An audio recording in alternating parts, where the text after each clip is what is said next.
visit?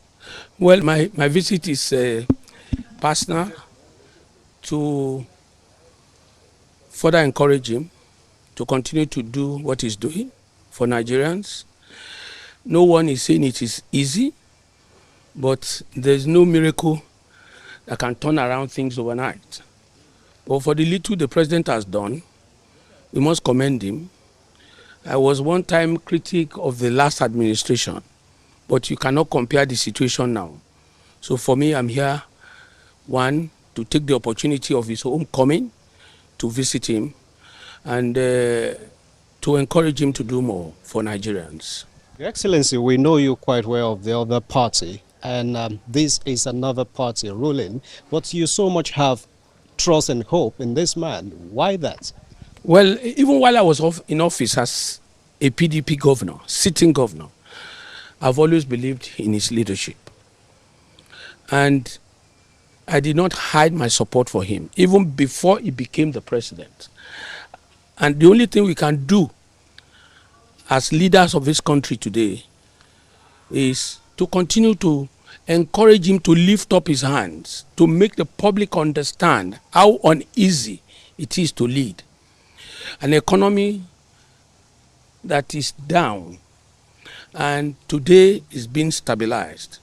You see, there's a difference between things changing outrightly. There's no miracle.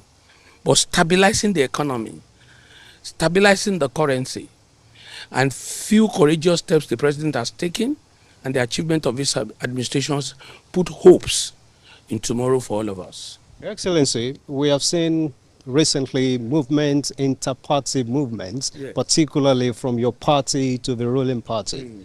How do you react to this? Well, let me first of all clear this. Fayose will not move from PDP to any political party, not even APC. I am this year 65 years. It's within the choices of those who have chosen to move. Some said they saw what the president is doing. Some said they believe that the party is in trouble. And without doubt, the PDP is in trouble.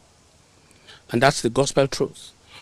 And I believe that if they don't quickly take steps, the party in itself will become carcass. That is the truth. As a leader of the party, in the party, what are you doing towards resolving the crisis? Right. I'm not in the front line anymore. I am no more the governor of a state. The little contribution I can make, I made it while I was on the seat. I was the hotbed when I was governor of Ekiti State. Everybody in the country knows that. So I can't speak for the people moving, but I want to tell you that if nothing drastic is done about the PDP, the party will become carcass. Are you truly a party? Of course.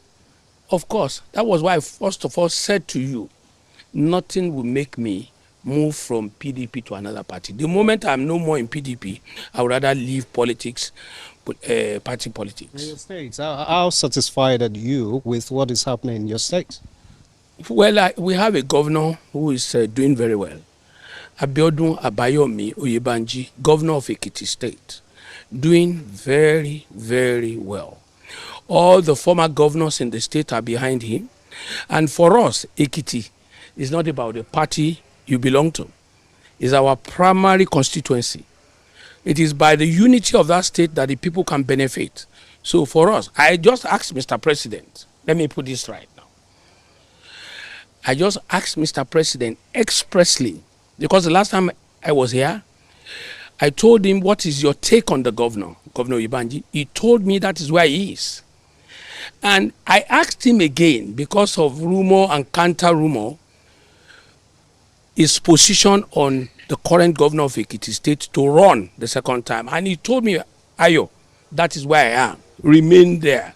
And I will remain with the governor.